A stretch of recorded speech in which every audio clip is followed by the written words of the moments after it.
स्वस्थ सिद्धांत प्रसारण में आपका स्वागत। यह दिन जिनमें हम जी रहे हैं, ये जो काल है, यह पवित्र आत्मा का समय है। परमेश्वर ने पवित्र आत्मा के भेजे जाने की जो भविष्यवाणी योएल नबी के द्वारा की थी, उसे मैं आपके सामने पढ़कर सुनाता हूँ। योएल नबी की पुस्तक और उसके दूसरे अध्याय और 28 वचन से आगे। उन बातों के बाद मैं सब प्राणियों पर अपना आत्मा उंडेलूंगा, तुम्हारे बेटे बेटियां भविष्यवाणी करेंगे और तुम्हारे पुरनिये स्वप्न देखेंगे और तुम्हारे जवान दर्शन देखेंगे। तुम्हारे दास और दासियों पर भी उन दिनों में मैं अपना आत्मा उंडेलूंगा। और परमेश्वर के द्वारा पवित्र आत्मा की जो यह भविष्यवाणी की गई थी, हम जानते हैं कि पिन्तकुस के दिन यह पूरी होती है। मेरे साथ में खोलिए प्रेरितों के काम उसका दूसरा अध्याय। जब पिन्तकुस का दिन आया तो वे सब एक जगह इकट्ठा थे। एकाएक आकाश से बड़ी आंधी की सी सनसनाहट का शब्द हुआ और उससे सारा घर जहां वे बैठे थे गूंज गया और उन्हें आग की सी जीभें फटती हुई दिखाई दी और उनमें से हर एक पर आग ठहरी और वे सब पवित्र आत्मा से भर गए। तो जिन अंतिम दिनों की बातें भविष्यवाणी के रूप में पुराने नियम में हम देखते हैं, उसे पिन्तकुस के दिन पूरा किया गया। वह भविष्यवाणी पूरी हो गई। पवित्र आत्मा के भेजे जाने की भविष्यवाणी, परमेश्वर का वो वादा, प्रभु यीशु मसीह का वो वचन इसमें पूरा हो गया। और अंतिम दिन आज से लगभग 2000 वर्ष पूर्व आरंभ हो चुके हैं। हाँ मित्रों, हम इन अंतिम दिनों में जी रहे हैं। हम ये पवित्र आत्मा के काल में जी रहे हैं। हम पवित्र आत्मा की व्यवस्था में जी रहे हैं। पवित्र आत्मा के आ जाने से मानव जाति के लिए एक बहुत ही बढ़िया बात हो गई है, क्योंकि पवित्र आत्मा हमारा सहायक है, हमारा मार्गदर्शक है। प्रभु यीशु ने स्वयं पवित्र आत्मा के विषय में जो बातें कही है, उसमें से कुछ आपको सुनाना चाहता हूं। यूहन्ना रचित सुसमाचार और उसका 16वां अध्याय और उसके 13वें वचन में यूं लिखा है, परंतु जब वह अर्थात सत्य का आत्मा आएगा तो तुम्हें सब सत्य का मार्ग बताएगा।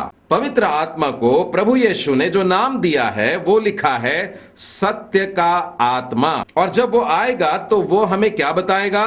सब सत्य का मार्ग बताएगा। अब प्रश्न ये उठता है कि सत्य क्या है? प्रभु यीशु के ही शब्दों में अगले ही अध्याय में आइए, यूहन्ना रचित सुसमाचार उसके 17वें अध्याय में, जहां पर प्रभु यीशु की महायाजकीय प्रार्थना है।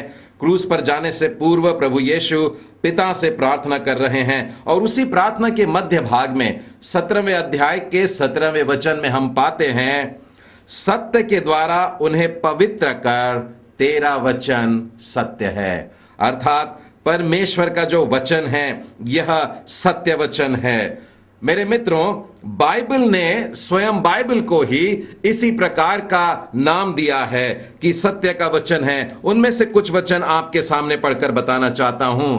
दूसरा कुरिन्थी खोलिए, उसके 6वें अध्याय के 7वें वचन पर गौर करेंगे। यहां पर लिखा है सच्चे प्रेम से और आगे सत्य के वचन से। परमेश्वर का शुद्ध वचन, जिसे सत्य का वचन भी कहा जाता है।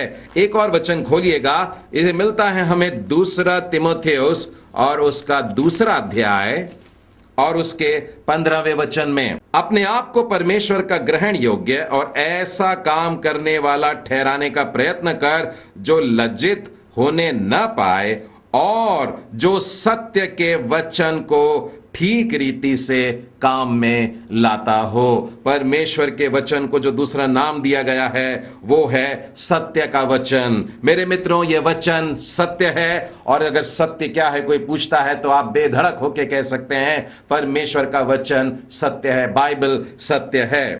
अब बताइए कि यह बाइबल का लेखक कौन है? बेशक पवित्र आत्मा बाइबल का लेखक है और इसीलिए इसे सत्य का आत्मा भी कहा गया है। अब इन अंत के दिनों में यदि हम इस सत्य के वचन से प्रेम नहीं करेंगे, सत्य के आत्मा से प्रेम नहीं करेंगे, तो हम धोखा खाएंगे।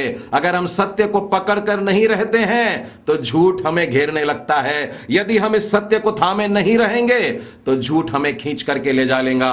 परमेश्वर के पवित्र वचनों में से आइए एक और वचन खोलिएगा, दूसरा थिस्सलुनीकियों और उसका दूसरा अध्याय और 9वें वचन से 12वें वचन तक पढ़ेंगे। उस अधर्मी का आना शैतान के कार्य के अनुसार सब प्रकार की झूठी सामर्थ, झूठे चिन्ह और झूठे अद्भुत काम के साथ होगा, और नाश होने वालों के लिए अधर्म के सब प्रकार के धोखे के साथ में होगा। क्योंकि स्पष्ट लिखा है, कारण लिखा है, और वो कारण क्या है? क्योंकि उन्होंने सत्य से प्रेम नहीं किया जिससे उनका उद्धार हो जाता। उन्होंने सत्य से प्रेम नहीं किया, उन्होंने परमेश्वर के वचन से प्रेम नहीं किया, उन्होंने बाइबल से प्रेम नहीं किया, उन्होंने परमेश्वर के पवित्र आत्मा से प्रेम नहीं किया।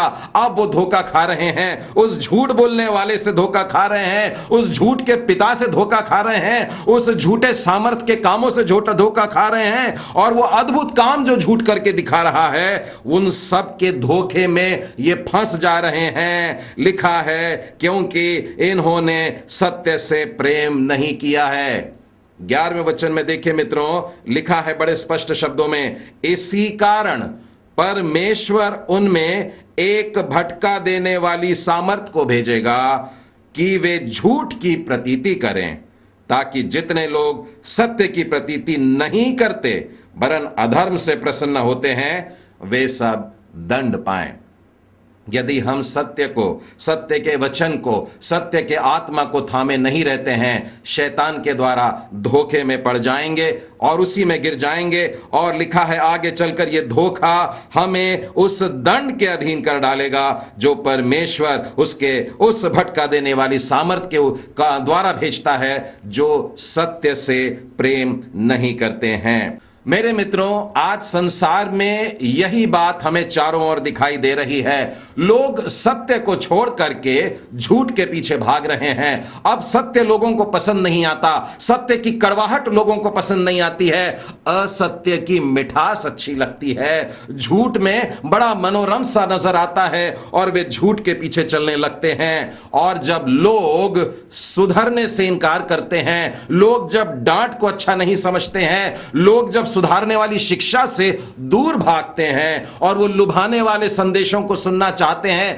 अपने कानों की खुजली के अनुसार संदेशों को, संदेश देने वालों को भी बटोरने लगते हैं, तब बाइबल बताती है सच्चाई नष्ट होने लगती है। पुराने नियम में मेरे साथ में खोलिएगा यिर्मयाह की पुस्तक और उसका 7वां अध्याय और उसके 28वें वचन में देखिए क्या लिखा है, तब तू उनसे कह देना यह वही जाति है जो अपने परमेश्वर यहोवा की नहीं सुनती और ताड़ना से भी नहीं मानती, सच्चाई नष्ट हो गई और उनके मुंह से दूर हो गई है। जो सत्य से प्रेम नहीं करते, परमेश्वर यहोवा के पास रहना पसंद नहीं, उसकी आज्ञाओं में बने रहना पसंद नहीं है, परमेश्वर की आत्मा के अधीन रहना पसंद नहीं है, उन्हें ताड़ना पसंद नहीं है, उन्हें परमेश्वर के उपदेश पसंद नहीं है, उन्हें परमेश्वर की शिक्षा पसंद नहीं है। लिखा है सच्चाई नष्ट हो गई है और उनके मुंह से अब दूर हो गई है।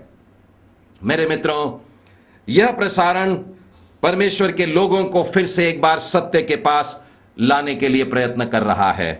और इस श्रृंखला में हम क्रिस्तीय आराधना के अंतर्गत सीख रहे हैं कि आराधना कैसे न करें, how not to worship. And till now we have seen 3 lessons. अब तक हम लोगों ने 3 पाठ इस विषय के अंतर्गत पढ़ चुके हैं। Lesson number 1, do not worship for personal enjoyment. व्यक्तिगत आनंद के लिए आराधना न करें। Lesson number 2, do not sacrifice the scriptures for the spirit. आत्मा में हो जाने के लिए वचन का त्याग न करें। Last week we have seen the 3rd lesson, do not leave the spirit for the content. पिछले सप्ताह हम लोगों ने तीसरा पाठ सीखा था, वचन सामग्री के लिए आत्मा को न त्यागें। Today we are going to see the 4th lesson, do not forget the Father. आज हम चौथा पाठ सीखने वाले हैं और यह है पिता को न भूलें। How not to worship. Lesson number 4, do not forget the father. आराधना कैसे ना करें। चौथा पाठ, परमेश्वर पिता को न भूलें। मेरे मित्रों, यदि आपने आजकल आराधना के दौरान गाए जाने वाले गीतों की तरफ गौर किया होगा तो आपने यह पाया होगा कि सारी आराधना जो है, वो जो गीत हैं, वो जो बोल हैं, वो लगातार प्रभु यीशु ख्रिस्त की आराधना में ही होती है। परमेश्वर पिता की स्तुति के लिए बहुत ही कम या नहीं के बराबर ऐसे कुछ गीत पाए जाते हैं। क्या यह सही है? बाइबल इस बारे में क्या कहती है? आइए हम लोग परमेश्वर के वचनों में से देखें।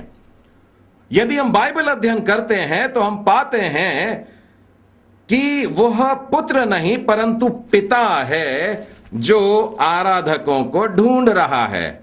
फिर से एक बार मैं आपको ले चलता हूं यूहन्ना रचित सुसमाचार के 4 अध्याय में, जहां पर प्रभु यीशु ख्रिस्त सामरी स्त्री से बात कर रहे हैं।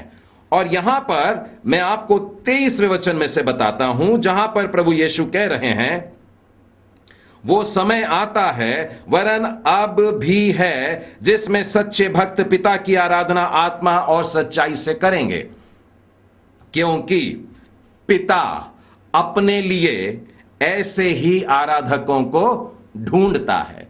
प्रभु यीशु ख्रिस्त स्वयं यह शब्द कह रहे हैं कि परमेश्वर पिता अपने लिए आराधकों को ढूंढता है, ऐसे लोग जो सत्य से और आत्मा से परमेश्वर पिता की आराधना करेंगे।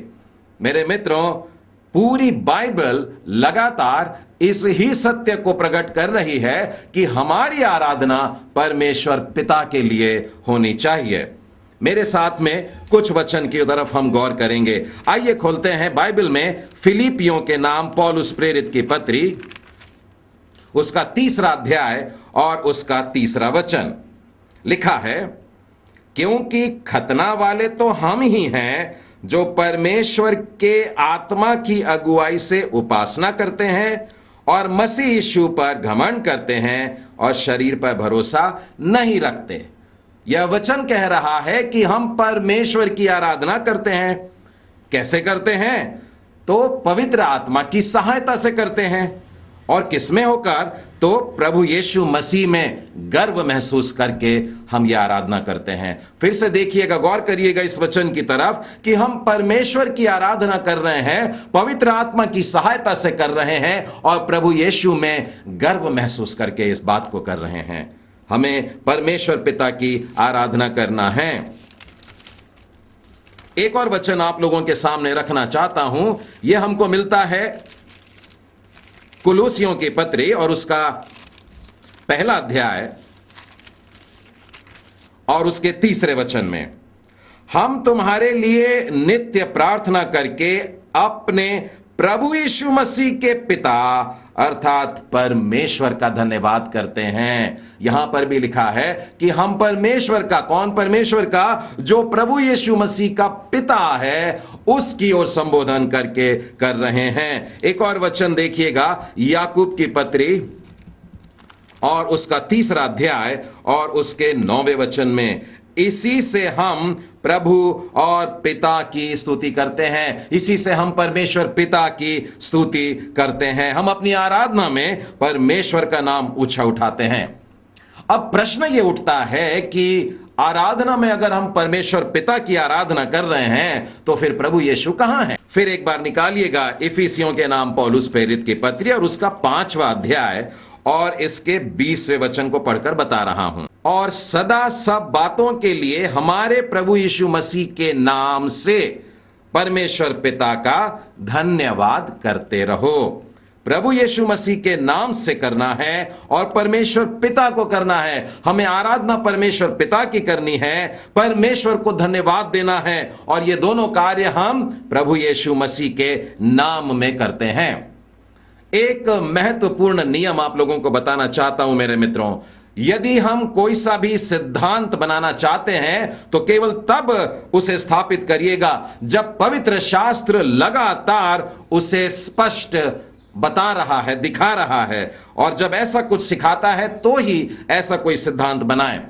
एक आध वचन यहां और वहां मिल जाने से हम कोई सिद्धांत खड़ा नहीं कर सकते। मैं आपको एक और वचन बताना चाहूंगा, दूसरा कुरिन्थी और उसका 13वां अध्याय और उसके पहले और दूसरे वचन में से। यहां पर पौलुस प्रेरित देखिए चेतावनी के रूप में कह रहे हैं, अब तीसरी बार मैं तुम्हारे पास आता हूं, 2 या 3 गवाहों के मुंह से हर एक बात ठहराई जाएगी। कुछ तो भी विषय को लेकर के यहां पर अनबन थी। कुछ लोग थे जो इनकी बातों को नहीं मान रहे हैं। परमेश्वर की बातों को लेकर के जो पौलुस ने उन्हें शिक्षा देता आया उससे हट करके इन्होंने एक वचन यहां दूसरा वचन वहां से पकड़ करके कोई सिद्धांत बनाने की कोशिश की है। लेकिन पौलुस प्रेरित कह रहे हैं, मैं पहले जब आया था तब कहा था, जैसे मैं जब दूसरी बार तुम्हारे साथ था तब भी कहा था, वैसे ही अब दूर रहते हुए उन लोगों से जिन्होंने पहले पाप किया और अन्य सब लोगों से अब पहले ही कह देता हूं, अब तीसरी बार कह रहा हूं। और क्या कह रहा हूं? 2 या 3 गवाहों को लेकर के बात तय करने वाले हैं। परमेश्वर के वचनों में से मात्र 1 या 2 से नहीं मेरे मित्रों, परंतु देखिए सारी बाइबल जिस बात के लिए आपको शिक्षा दे रही है, आपको सिखा रही है, जिसका उपदेश दे रही है, उन बातों को सैद्धांतिक रूप से हम ले सकते हैं। एक और प्रश्न यह उठ जाता है कि क्या हम प्रभु यीशु क्रिस्त की आराधना करें ही नहीं? नहीं, मैं ऐसा नहीं कह रहा हूं। मेरा कहने का अर्थ यह है, या बाइबल इस तरीके से बता रही है कि वास्तविक आराधना जो है, या अंतिम आराधना जो है, यह परमेश्वर पिता की ओर ही जाती है या उसे ही संबोधित रहती है।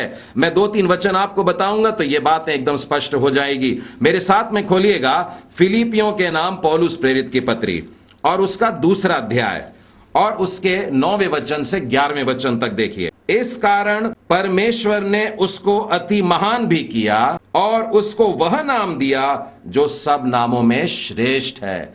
परमेश्वर पिता ने प्रभु यीशु के लिए देखिए कितना अद्भुत काम यह किया है कि जो स्वर्ग में और पृथ्वी पर और पृथ्वी के नीचे हैं, वे सब यीशु के नाम पर घुटना टेकें। सारे के सारे अपने घुटने प्रभु यीशु के नाम पर टिकाने वाले हैं। 11वें वचन की तरफ गौर करिएगा। और परमेश्वर पिता की महिमा के लिए हर एक जीव अंगीकार कर ले कि यीशु मसीह ही प्रभु है। अर्थात प्रभु यीशु मसीह के नाम के आगे हर एक घुटना टिकने वाला है। हर एक जीभ अंगीकार करेगी कि यीशु ही प्रभु है। और यह करके वास्तव में सारी सृष्टि, सारी मानव जाति, लिखा है, परमेश्वर पिता की महिमा करेगी। हमारी आराधना परमेश्वर पिता की ओर है। एक और बहुत ही रोचक वचन है जो आप लोगों को मैं बांटना चाहूंगा। यह हमें इब्रानियों के 2 अध्याय में मिलता है, जहां पर प्रभु यीशु स्वयं परमेश्वर पिता की आराधना कर रहे हैं। 2 वचन के इब्रानियों की पुस्तक उसका 2 अध्याय और उसका 12वां वचन। प्रभु यीशु कह रहे हैं, मैं तेरा नाम अपने भाइयों को सुनाऊंगा और सभा के बीच में मैं तेरा भजन गाऊंगा। प्रभु यीशु ख्रिस्त स्वयं परमेश्वर की स्तुति और आराधना में है। एक और वचन है जो आपका चिरपरिचित वचन है, बेहद आसान वचन है। यूहन्ना रचित सुसमाचार उसका 14वां अध्याय और उसका 6वां वचन, जहां पर प्रभु यीशु कह रहे हैं कि मार्ग और सत्य और जीवन मैं ही हूं। प्रभु यीशु ने कहा कि मैं मार्ग हूं। मैं मार्ग हूं अपने ही पास आने के लिए नहीं, तो फिर कहां जाने के लिए मार्ग है? यीशु ने आगे कहा, बिना मेरे द्वारा कोई पिता के पास नहीं पहुंच सकता है। अर्थात प्रभु यीशु मसीह के द्वारा जिस प्रकार से आज मानो हमारी विनतियां हैं, उसी प्रकार से हमारी आराधना भी परमेश्वर पिता के पास जानी है प्रभु यीशु के नाम में। हमारे धन्यवाद परमेश्वर पिता के पास जाने हैं प्रभु यीशु के नाम में। और इसीलिए मैं कह रहा हूं मित्रों कि हमारी जो आराधना है उसमें परमेश्वर पिता को न भूलें। बाइबल में से एक और वचन की तरफ आपका ध्यान खींचना चाहूंगा। यह हमको मिलता है इफिसियों के नाम पौलुस प्रेरित की पत्री और उसका 4था अध्याय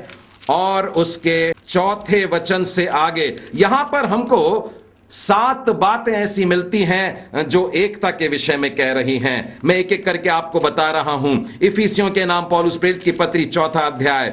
एक ही देह है, एक ही आत्मा है, एक ही आशा है, एक ही प्रभु है, एक ही विश्वास है, एक ही बपतिस्मा है। अब देखिए 7वें वाले को कैसा कहता है, एक ही परमेश्वर और पिता है जो सबके ऊपर और सबके मध्य और सब में है। यहां जितने भी एक एक करके उन्होंने कहा है कि एक देह, एक आत्मा, एक आशा, एक विश्वास, एक प्रभु, एक बपतिस्मा, उनके साथ में कहीं पर भी ऐसा नहीं जोड़ा। विशेष करके मैं ध्यान खींचना चाहूंगा आपका कि जब प्रभु के बारे में कह रहा है, जब पुत्र के बारे में कह रहा तब नहीं, जब वो कह रहा है आत्मा के बारे में तब भी नहीं, परंतु जब वो कह रहा है परमेश्वर पिता के विषय में, तब वो कहता है कि वो सबसे ऊपर है। पुत्र के लिए नहीं कहा, आत्मा के लिए नहीं कहा, परंतु परमेश्वर पिता के लिए कहा है कि वो सबसे ऊपर है। मित्रों, सचमुच अंत में प्रभु यीशु भी अपने आप को लिखा है पिता के अधीन कर देंगे। मेरे साथ निकालिएगा पहला कुरिन्थी उसका 15वां अध्याय और उसके 28वें वचन में देखिए, वहां पर यूं लिखा है, और जब सब कुछ उसके अधीन हो जाएगा, जब सब कुछ परमेश्वर पिता के अधीन हो जाएगा, तो पुत्र स्वयं भी उसके अधीन हो जाएगा, जिसने सब कुछ उसके अधीन कर दिया, ताकि सब में परमेश्वर ही सब कुछ हो। कितना स्पष्ट परमेश्वर का वचन आज हमसे कह रहा है मेरे मित्रों। और इसीलिए आज का जो पाठ हम सीख रहे हैं, आराधना कैसे ना करें, वो हमसे कह रहा है पिता को न भूलें। तुरंत आप में से किसी के मन में यह प्रश्न आ रहा होगा कि हमने प्रकाशित वाक्य में कहीं पढ़ा है कि वहां पर मेमने की भी आराधना हो रही है। चलिए आइए मेरे साथ में प्रकाशित वाक्य के 5वें अध्याय को देखते हैं, जहां पर इस प्रकार का वचन मिलता है। 5वां अध्याय और 13वां वचन, फिर मैंने स्वर्ग और पृथ्वी के नीचे और समुद्र की सब सजीव वस्तुओं को और सबको जो उनमें है यह कहते सुना, जो सिंहासन पर बैठा है और मेमने का धन्यवाद और आदर और महिमा और राज्य युगानुयुग रहे। इस पर बोलने के पहले मैं एक और वचन आपके सामने पढ़ना चाहता हूं। प्रकाशित वाक्य उसका 7वां अध्याय और उसके 9वें 10वें वचन में से एक बहुत बड़ी भीड़ है, अलग अलग भाषा बोलने वाली और अलग अलग कुल के लोग इसमें नजर आ रहे हैं। श्वेत वस्त्र पहने, हाथों में खजूर की डालियां, सिंहासन के सामने और मेमने के सामने खड़े हैं और बड़े शब्द से पुकार कर क्या कह रहे हैं? उद्धार के लिए हमारे परमेश्वर का जो सिंहासन पर बैठा है और मेमने का जय जयकार हो। इन दोनों वचनों से मेरे मित्रों क्या स्पष्ट होता है? स्वर्ग में प्रभु यीशु ख्रिस्त की मध्यस्थी का कार्य पूर्ण हो जाएगा। उस स्थान में सब परमेश्वर पिता की और पुत्र की सीधी आराधना कर पाएंगे। परंतु पवित्र आत्मा की आराधना के संदर्भ में बाइबल, पवित्र शास्त्र में कुछ भी नहीं पाया जाता है। यूहन्ना रचित सुसमाचार और उसके 16वें अध्याय में आइए और उसके 14वें वचन में से आपके सामने मैं वचन पढ़ के बता रहा हूं। यूहन्ना रचित सुसमाचार 16वां अध्याय और 14 वचन, पवित्र आत्मा के लिए लिखा गया है कि वह मेरी महिमा करेगा। प्रभु यीशु ये शब्द कह रहे हैं। और 17वें अध्याय में आइए 4थे वचन में देखिए, यहां लिखा है, यीशु प्रार्थना कर रहे हैं, जो कार्य तूने मुझे करने को दिया था उसे पूरा करके मैंने पृथ्वी पर तेरी महिमा की है। अर्थात पवित्र आत्मा प्रभु यीशु की महिमा करता है और प्रभु यीशु परमेश्वर पिता की महिमा करते हैं। आप इस क्रम को देख सकते हैं कि पवित्र आत्मा प्रभु यीशु मसीह के नाम को उठा रहा है और प्रभु यीशु ख्रिस्त परमेश्वर पिता के नाम को उठा रहे हैं। हम वास्तव में परमेश्वर पिता, परमेश्वर पुत्र और परमेश्वर पवित्र आत्मा को एक साथ त्रिएकत्व परमेश्वर में देखते हैं। परंतु पवित्र शास्त्र के आधार पर और आराधना की बात अगर समझें तो परमेश्वर पिता को ही हम अपनी आराधना में मूल संबोधन करते हैं। How not to worship. आज हमने जो पाठ सीखा उसमें जाना कि हमें पिता को नहीं भूलना है। मेरे मित्रों, स्मरण रहे, हम लोग अपनी आराधना में प्रभु यीशु ख्रिस्त के नाम को ऊंचा उठाते हैं, लेकिन प्रभु यीशु ख्रिस्त स्वयं कह रहे हैं कि मैंने पिता की महिमा की है। और इसीलिए मेरे अनुयायी, मेरे पीछे चलने वाले, यीशु की बात को मानने वाले उससे यह भी सीखें कि हमें भी परमेश्वर पिता की महिमा करनी है। प्रभु यीशु अपने आप को उस दिन परमेश्वर के अधीन कर देंगे। सब कुछ बाइबल कहती है परमेश्वर पिता के अधीन हो जाएगा, ताकि पिता ही सब में और सब कुछ और सब पर हो। और इस बात को स्मरण रखते हुए जब भी हम आराधना में अपने हाथों को उठाते हैं, अपने मन में इस सत्य के वचन को रखें, क्योंकि सत्य का आत्मा हमें यह बात सिखाता है कि अपने हाथों को, अपने पवित्र हाथों को परमेश्वर पिता की आराधना में उठाएं। आइए हम प्रार्थना करें। सर्वशक्तिमान प्रेमी परमेश्वर पिता, आपके इन अद्भुत वचनों के लिए धन्यवाद देते हैं। सुधारने वाली शिक्षाओं को प्रभु जी जो हम सुन पा रहे हैं, इसके लिए धन्यवाद देते हैं। आपका पवित्र आत्मा लगातार हमारी सहायता कर रहा है नई नई बातों को सीखने में, और हमारे जीवन में से आराधना को लेकर के जो भी त्रुटियां थी, प्यारे प्रभु जी आप अपने वचन से उन सब को निकाल रहे हैं। आपके सोंटे से और आपकी लाठी से प्रभु जी सचमुच बड़ी शांति मिलती है। हे दयालु परमेश्वर, इन सत्य वचनों को ग्रहण करके हम अपने आप को आपके सिंहासन के और करीब पाते हैं। पवित्र आत्मा हमें वो हिम्मत देता है कि हम प्रभु यीशु के करीब आएं, और प्रभु यीशु मसीह का लहू हमें वो वस्त्र देता है जिसे पहनकर हम उस सिंहासन के सम्मुख बड़े आदर से आते हैं। हे दयालु परमेश्वर, आपके वचन के सुनने वाले प्रत्येक को अपनी आत्मा से परिपूर्ण करिए, अपने वचनों से परिपूर्ण करिए, और उनकी आराधना को भी ग्रहण योग्य होने दीजिए। सारी महिमा आपको देते हुए यह प्रार्थना प्रभु यीशु के नाम में मांगते हैं, सुनो ग्रहण कर, आमीन। परमेश्वर की कृपा और आशीष आप पर बनी रहे।